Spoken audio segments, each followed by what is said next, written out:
재테크에 대한 많은 영상을 보느라고 시간을 쏟았는데 이제 핵심을 보는 것이 좀 필요해. 핵심을 볼 수 있게 돼서 다른 영상을 좀 덜 찾아본다.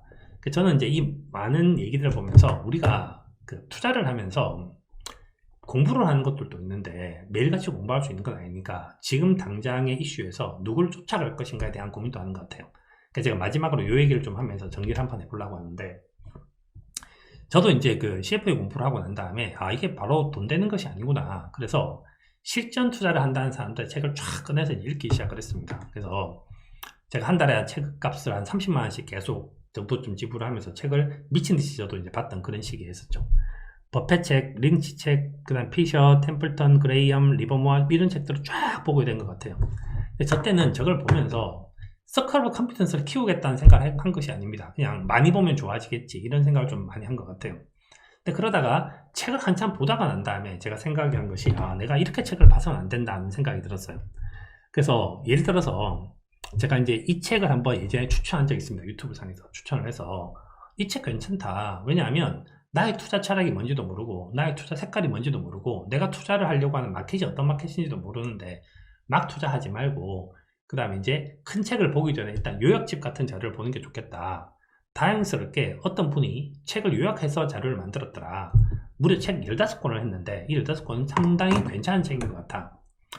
근데 이 15권의 책들이 갖고 있는 공통적인 특징이 뭔가 하면 해외 투자자들을 다루고 있어요. 직관적으로 딱 생각을 해보면 한국의 코스피가 만들어진 것이 1980년도고 미국은 1894년도라고 생각을 한다면, 그러니까 미국이라든지 유럽이 우리나라에 비해서 투자의 역사가 100년 정도 좀 더 긴 거죠. 그래서 거기서 이제 아이디어를 가져올 수 있는데, 이걸 보면서 어떻게 보라고 제가 말씀드렸는가 하면, 이 영화 제목인데 영화 제목을 제가 틀면 그때는 맞았지만 지금 봤더니 틀린 걸 한번 찾았으면 좋겠다라는 거였어요. 찾았으면 좋겠다. 그래서 제가 저 책을 다시 뒤집어서 한번 까서 한번 다시 재정리를 한번 해보면 모든 것들은 시대 정신이 있습니다. 시대 정신. 1930년도, 1940년도, 1950년도 시대 정신이 있죠.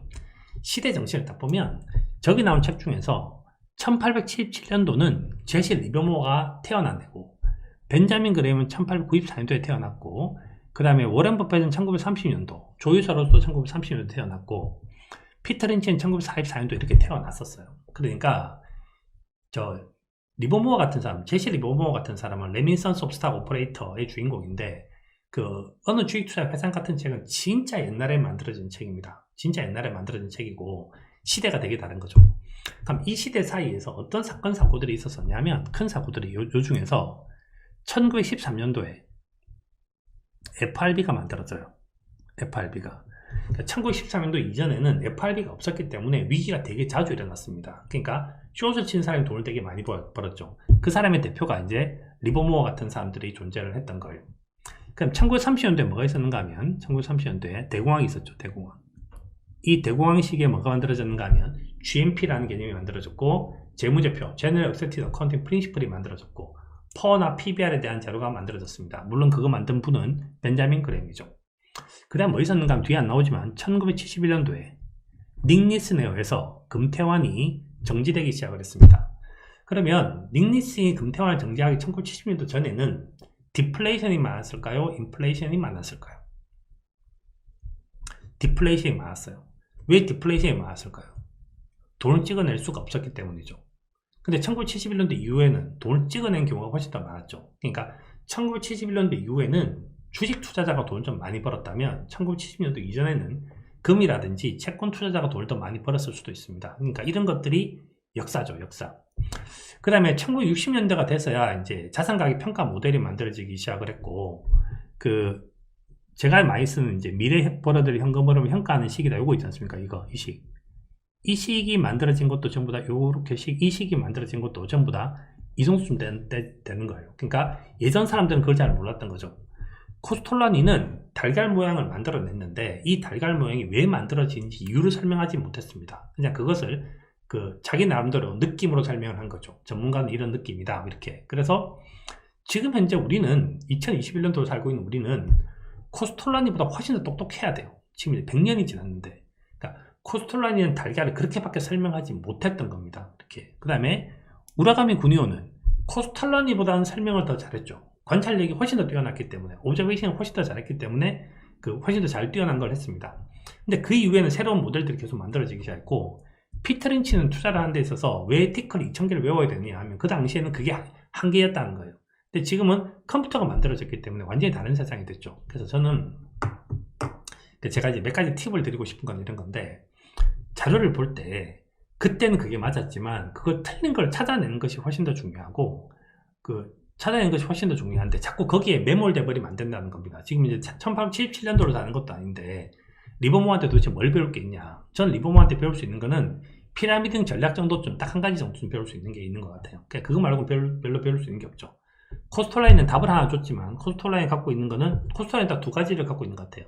돈을 뜨겁게 사랑했다는 점이 되게 멋있는 부분들이고, 또 하나는 뭐가 있는가 하면 그래도 달걀 모양을 만들었다 라고 하는 건 되게 놀라운 거죠. 근데 다른 건 별로 아는 거 없고, 필립 피셔는 이제 뭐 대천재죠. 대천재. 듀 딜리전스 체크리스트를 만들어줬다. 템플턴 역발상 투자의 최고다. 니콜라스 다비스 같은 무용가는 별로 볼 것도 없고, 이 사람 박스 이론 만들었는데 하도 뭐 써먹을 거 없고, 버글은 ETF라는 놀라운 걸 만들어냈죠. 버글. 근데 워렌 버핏은 정말 대단한 사람이고, 소로스는 외환에 투자를 잘했던 거지 주식에 투자를 잘했던 적은 별로 없다. 그러니까 이렇게 내가 추종하고자 하는 사람들이 도대체 어떤 스타일을 갖고 있고, 내가 이 중에서 내가 뭘 따라할 수 있고, 이것이 2021년도에도 과연 이것이 적용 가능한가, 이런 걸 생각을 하면서 책을 보거나 자료를 보거나 하시면 저는 좋을 거라고 생각을 해요.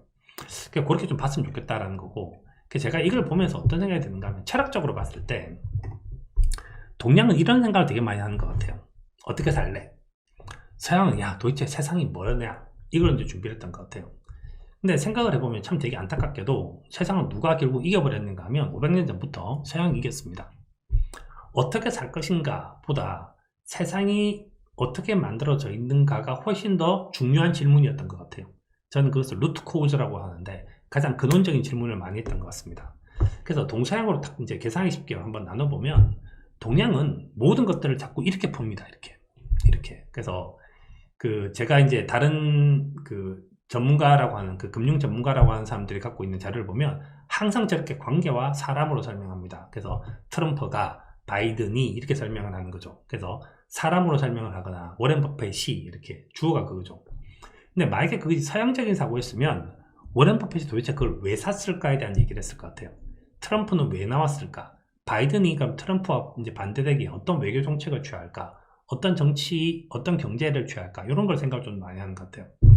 투자를 많이 또 이제 한다고 생각을 하면, 동양은 좀 보이는 힘에 좀 집중을 했고, 서양은 보이지 않는 힘에 집중을 했기 때문에 뭘 찾아낼 수 있는가 하면 중력을 찾아낸 거죠. 그러니까 근원적인 이유가 뭐냐. 그래서 아까 질문하신 것 중에서 부동산 시장을 움직이는 것이 과연 미분양이라고 하는 것이 그게 루트 코우즈냐. 루트 코우즈가 그건 아니겠죠. 미분양이 해소된 이유는 도대체 뭐고, 미분양이 증가된 이유는 뭐냐. 그게 훨씬 더 루트 코우즈에 가까울 것 같지 않습니까? 그래서 그런 것들을 한번 찾아내는 것이 포인트인 것 같아요.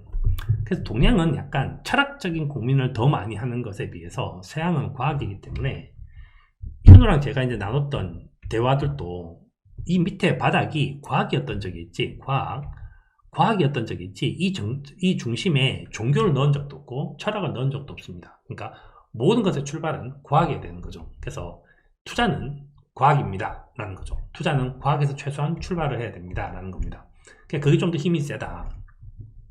그럼 또 보면, 그럼 우리가 이제 예를 들어서 이런 공부도 하고 저런 공부도 해야 된다고 생각을 하면, 저는 이제 문과의 공부와 이과 공부를 같이 해야 된다고 생각을 하는데, 문과 공부는 주로 사람에 대한 공부를 합니다. 그러니까 철학과 역사 같은 걸 공부를 좀 더 많이 한다면, 이과는 수학과 물리학을 가지고 본질 세상을 접근하는 것 같아요. 그러니까 투자를 현재 잘하려고 하면 이것이 다 총합되어 있는 것이 당연히 제일 좋은 것 같아요. 그게 공부를 해야 되는 거고, 이과적인 학문에다가 문과를 더하는 거죠. 그렇게 더 해야 된다.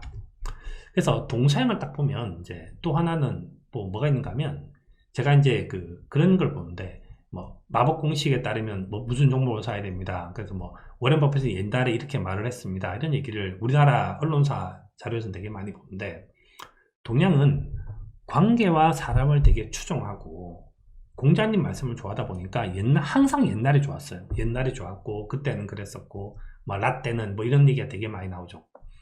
근데 서양은 기본적으로 본질과 세상에 대한 얘기를 하기 때문에 루트 코우즈를 찾아내면 그 과거를 뒤집어 버립니다. 뒤집어 버려서 현재보다는 훨씬 더 미래지향적이에요. 그래서 그리스 로마 신화를 보면 항상 뭐라 하는가 하면 할아버지를 아버지가 죽이고 그 자식이 또 아버지를 죽입니다. 그래서 살부 신화가 존재를 하죠. 제우스는 아버지 머리를 깨고 튀어나오죠. 그래서 그런 철학이 있어서 그런지 걔네들은 현재에서 틀렸으면 이걸 뒤집어낼 생각을 합니다. 뒤집어낼 생각을. 그리고 그것이 왜 그런지를 찾으려고 하죠. 왜 그런지를. 근데 우리는 그걸 찾으려고 하는 것보다 야, 옛날부터 그랬어. 원래 그렇게 하는 거야. 그 원래란 말이 정말 되게 무섭다는 저는 생각이 들어요.